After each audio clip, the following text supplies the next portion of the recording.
Hello, and welcome to our new podcast, The 7 Habits of Highly Successful Testers.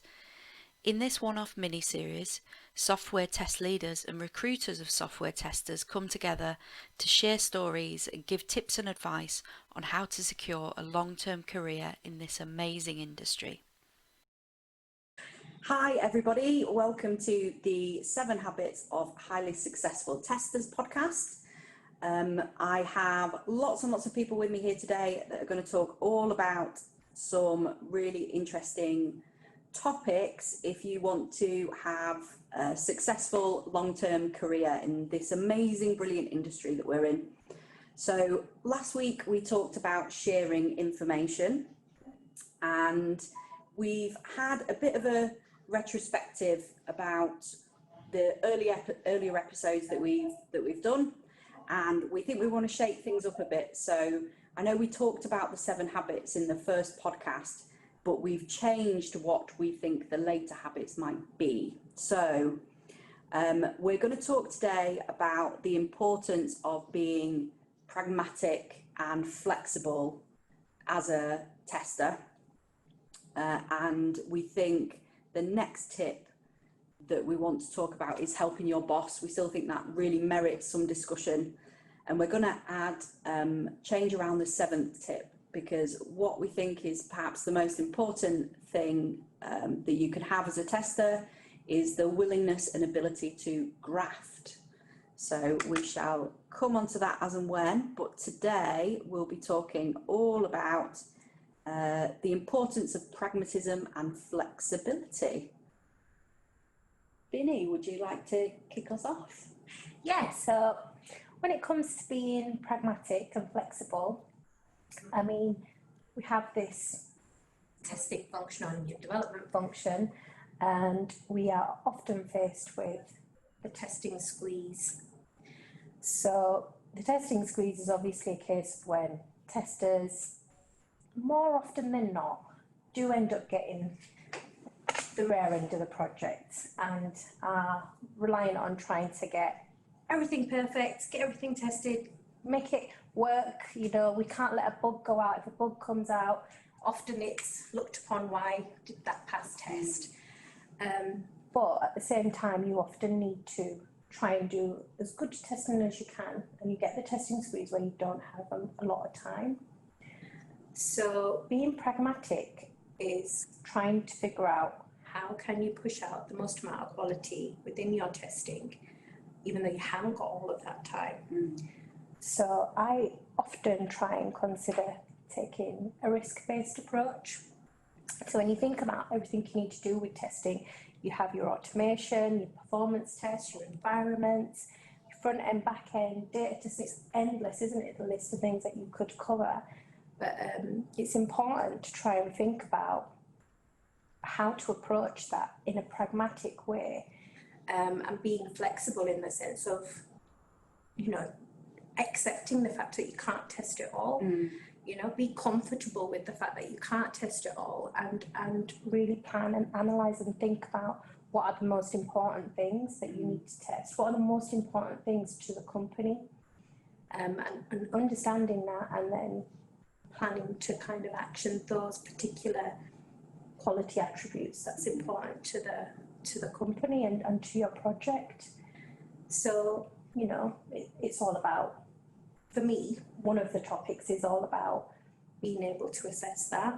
Yeah, I definitely think one of the places where ideal theory bumps up against reality all the time when you're in the world of testing is where, you know, in a perfect scenario, if time were no object, you would want to do all of this stuff.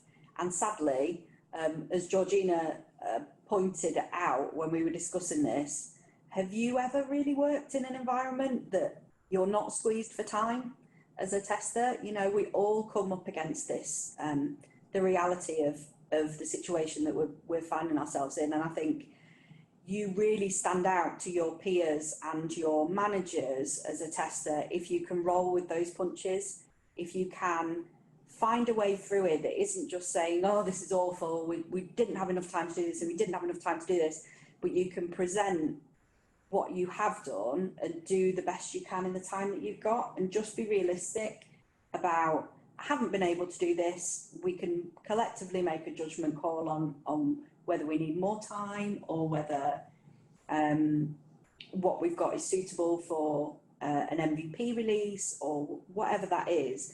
But I think trying to work with a deadline instead of working against it makes you stand out, makes you kind of easy to work with.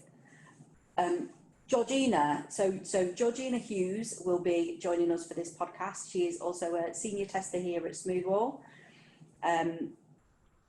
So what are your thoughts on this stuff?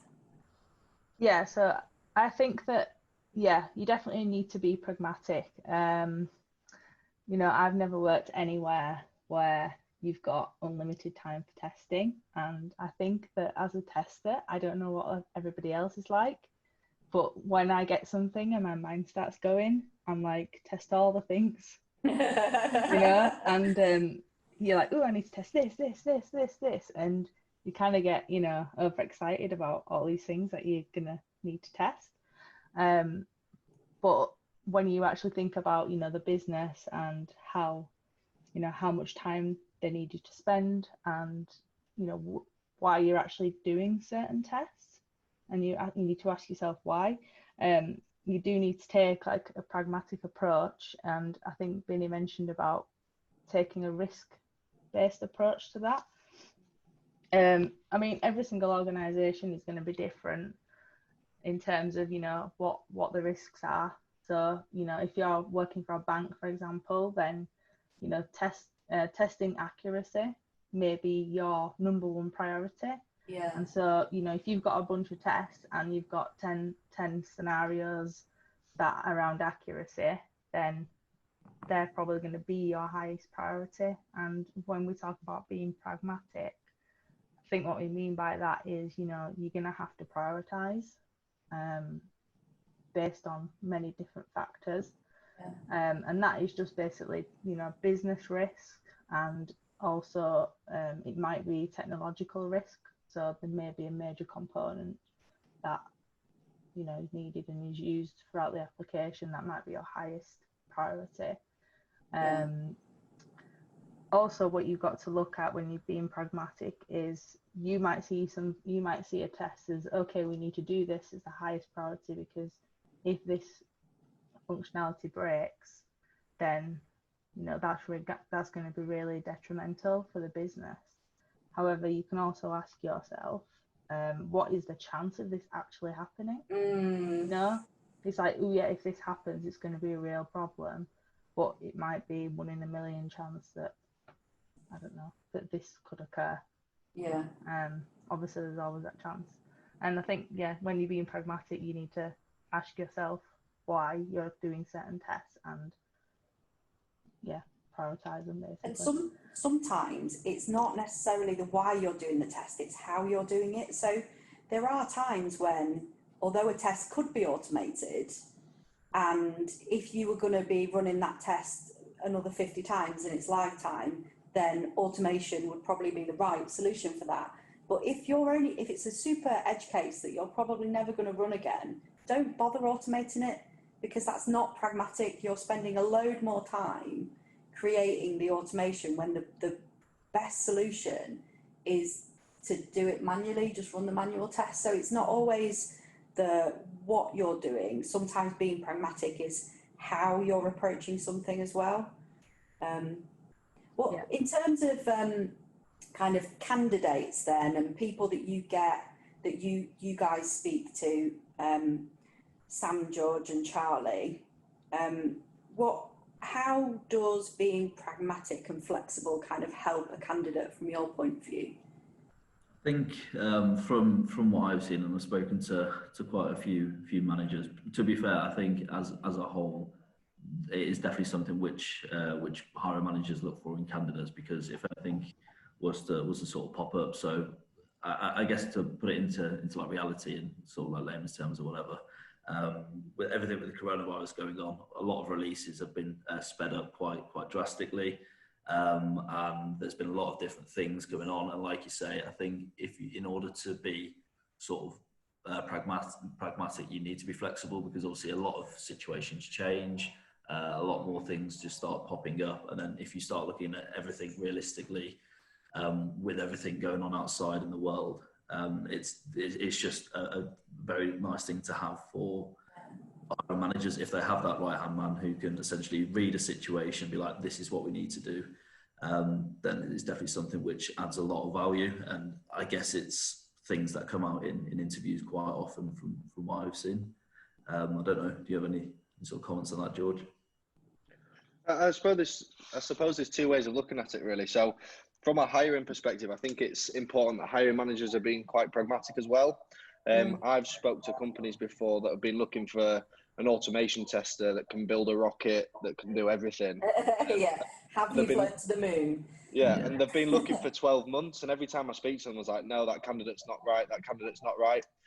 But like releases are getting delayed and things like that. So it's at some point the hiring manager got to be pragmatic and be like, look, if we can bring somebody in who has the right attitude, who's got the right, might not have the sort of shopping list of skills that they're after every single one, but that's going to be able to learn and start actually testing the software, then releases and things are going to move forward. So it's like being pragmatic in the respect that releases are getting delayed. We can bring someone in that hasn't been to the moon, but they've been to Mars, and actually start being able to get the testing done. So it's flexibility and pragmatism from both sides, I think, as well, is important. Yeah. Because there's sometimes I've definitely spoken to testers in the past that have been quite inflexible when it comes to the technology stack or the type of teams that they want to be a part of. And I think you really limit your opportunities if you're not willing to look at other avenues and stuff. You know, if you only want to build automation frameworks from scratch, well, a lot of companies by now already have their own automation frameworks set up that they've invested a lot of money in, and they're reluctant to change. So actually, it makes you much more valuable if you can come in and say, I don't want to rewrite this. I can work with what I've got. I can grow it, maintain it, refactor bits, but fundamentally keep what we've got, not reinvent the wheel. That would be a tip that I would give to people who, you know, the market isn't necessarily where it was in terms of being favourable to candidates. Yeah. You can't necessarily pick and choose as much as you used to exactly what you'll be doing, and just try and get the best out of the situation that you land yourself in might make you more successful in the long term than being like, okay, I only want to work with this technology stack and I'm not interested in the business logic, and I don't want to help out with that thing that you're working on because it doesn't interest me. Okay. I was going to say, just a quick one. I remember, so one of the first sort of episodes that we included in this series was obviously been easy to work with, and I think that sort of like these 2 points do sort of tie into that as well. So even been memorable in the future if you're someone that can work sort of proactively, read a situation as it is rather than just thinking about the theoretical side. If you were working with a certain person like that, you'd probably remember them for quite a while. And being flexible, that does come with a certain degree of like being easy to work with. So if it does sort of go back, sort of tie into that, I guess people will remember and like appreciate that you are pragmatic and flexible, and just remember you further down the line as well, especially in such a small community like the Yorkshire testing scene. I'm sure there's quite a few people that probably spring to your mind who have been pragmatic and flexible in the years that you've been working with them. I just think there's no company that is the perfect. Nowhere that I've worked has been perfect agile or perfect, perfect DevOps culture or a perfect whatever. You have to take the rough with the smooth sometimes and just make it work and do the right thing for the business and the customer, not necessarily just put yourself first all the time. Suck it up a bit sometimes in the short term, and it will see you right in the long term.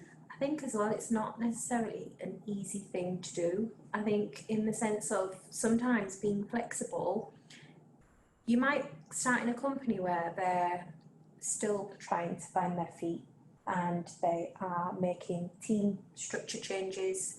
They're continuously trying to change and tweak their process. And it sometimes can become frustrating for people who just want to settle in and just, work smoothly. It's important to be able to be flexible, take in the team changes, really try and be positive about process changes and try and help push that process or that team change. I was going to say, I think that could be like one way of looking at it, and I know it might be a bit far-fetched, but maybe having a look at those sort of downfalls, maybe not downfalls, but looking at them as opportunities. So if you do want to work in a certain way and a company ticks every box, but maybe like a certain process, go in there and make a difference and suggest new ideas and try and win people over by showing them the benefit that way. And then if you go into a company and you do that, rather than going into a company that already has something established, you're probably that experience is probably more valuable to a hiring manager further down the line. So it's probably worth trying to find the opportunity in everything rather than nitpicking for the sake of. Yeah. I've got a bit of a war story on this one. So every time I start working with a new contractor, the first thing that I do is ring up a previous business that they've worked at and take a reference. Now, I was once taking a reference for a candidate, and the hiring manager basically turned around and said that after the automation work was done, he was asked to do about a week's worth of manual work, and he ended up leaving because it wasn't what he was brought in to do. And it's just like that flexibility piece is so important, because now as a contract consultant, I want to put people in that are going to go and do the job, and it might not necessarily be what it entails to start with, but they need to go in and be able to have that flexibility. And I wouldn't work with that candidate because of that. And where was I going with this? It's basically like building a house, like a bricklayer build a house. He doesn't get to the roof and be like, yeah, that's not my job. He puts the roof on as well. And I think when it comes to like automation and having to go on to some manual stuff or whatever, it's about being flexible, especially as a contractor, because you go in there as a business, you deliver like what you need to deliver and what's asked of you. And that might be kind of, I think, a good point about flexibility is sort of context switching, isn't it, Georgina? Yeah, definitely with the context switching. I think that, the point that George made about contractors and just anybody in general, just, being flexible and not having that one trick pony mindset where you're like, this is what I do and I'm not willing to do some manual testing or, try and improve process or anything like that. You're very much like, well, if the process isn't there, then, I can't do my job. And I think that with the context switching, I think you just have to see it as an opportunity. If you work on something new, you might think, oh, I don't know about this. This seems pretty daunting to me, or, this is unfamiliar to me, but actually, usually you'll get something beneficial out of that, and for your CV or whatever. It's always a good thing. Yeah. Putting you outside your comfort zone. I have often worked with a few people where I've pushed them to context switch, and they might have not wanted to do it at all. But honestly, afterwards, when the project's complete or that piece of work is done and they've had to go through the phase of learning that product and understanding how to test it afterwards, their confidence has gone up. Because initially they were a bit worried and a bit scared and they didn't want a context switch, and it was almost like rolling eyes at the fact that they've got a context switch. But once you've actually done it, you do start to welcome it and you do start feeling confident that, wow, I can do this. Context switch often. I personally now like context switching. Right, dear. Yeah, I enjoy it. It is good fun to me now, 1 minute I'm working on this particular piece of work and then a few days later I'm on another type of piece of work. I actually welcome it. So I do Give you think variety as well, doesn't it? You're not doing the same thing over and over again. Yeah, you get to change it up a bit. I know if I was just sat at a desk all day doing the same thing over and over again, it'd get very tedious. Sometimes it's good to sort of like jump on a podcast or go out on a meeting, something like that. It's good to change it up.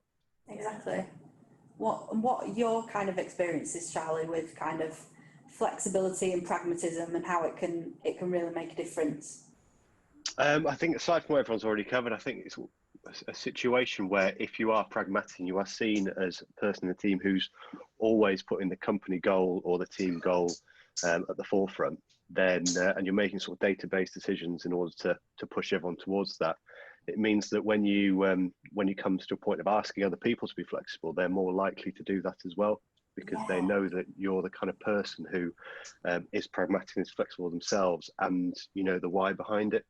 So people are always happier and more receptive to when you're asking them to do something, because they really do see the value in what you're doing. Yeah. Apologies. In what you're doing. Well, that's a point in case in point, isn't it? You know, if you're pragmatic, you can work through situations that aren't ideal. You know, you can work through working from home with a kid in the background, and because people have that relationship with you, like, it's totally fine. Like, it's sort of there's a lot of reciprocity. I certainly think with flexibility as well, you have to be prepared to give flexibility and not just take it. So I've definitely known people who kind of wring the system out like a towel, and it's all about what they can get, and then when you ask them to perhaps stay late for a meeting or do a bit of overtime, or I don't know, work on something that they aren't that familiar with, then it's a cast iron no. And I think you really go further if you're willing to have a bit of give and take, not necessarily be worked to death and it's a constant, you know, overtime shouldn't be expected as the norm, but certainly I think if you want to have a good relationship with the people that you work with, you all have to be prepared to give in as well and not just take what you can. Yeah, I think that sort of dynamic is more of a sort of working relationship and collaborative environment, rather than I'm contracted to be here sort of 9 till 5. And I think rather be in an environment where it's I want to help the team, I want to help the company, I want if I need something doing, just knowing that someone has my back as well. I think that's definitely a nice thing to have. And yeah, totally, because it's not a job, it's a career. And that's what I think the difference is. A job is like, right, fixed hours, I am here to do my work, and then I go home again and switched off. Whereas a career is more than that. It is something that maybe takes a bit of your time up outside. It's something that you think about in the bath. It's something that you care about and you're passionate about. And, demonstrating that flexibility does pay dividends. Just in leaving that good impression to people about being, again, when we're saying being good to work with. So has anyone got any, before we kind of wrap up this episode, has anyone got any tips or particular things that they would encourage people to do if they wanted to be more pragmatic or flexible? Not necessarily on that. It's just you've got to be flexible. The testing market isn't huge. People talk, and for example, coming from a contract perspective, I know so many contractors that have gone back. During lockdown, I've put a lot of contractors back into businesses that they've used to work at, because they've got trust. They've got the employer knows that they're flexible. The employer will allow them to work from home, and it'll be like smooth running. So word of mouth and reputation is huge in the contract market. One thing I'd say is sort of just keep your ears to the ground as well. So no one likes something to be sprung on them, but if they sort of have a good feel for what's going on in the business, you kind of know if there's going to be a time when you're going to be asked to be flexible. And if you know that in advance, then it's much easier to stomach, or you're expecting, you're looking forward to it, rather than it sort of being lumped on you and it being a negative thing. So sort of being positive and proactive. sort of in all areas really, it's going to be better for you, but also better for your company. Yeah, I think that definitely on like the context switching and just sort of getting stuck in. You know, no one really likes being pushed out of their comfort zone, or most people don't like it. And I think that once you get over the fact that, you know, I've got to do something different, or I might have to do something that I wasn't employed to do, in quotes, then you have to see, you know, you can only really have a positive out of that, because, you know, you're going to build up your reputation, and you're going to probably learn more about the company, more about the systems, and, you know, new technologies, different technologies. You've made it to the end of the 7 Habits of Highly Successful Testers podcast. Thank you for listening. We hope you enjoyed it, and we're looking forward to bringing you more of the 7 Habits soon.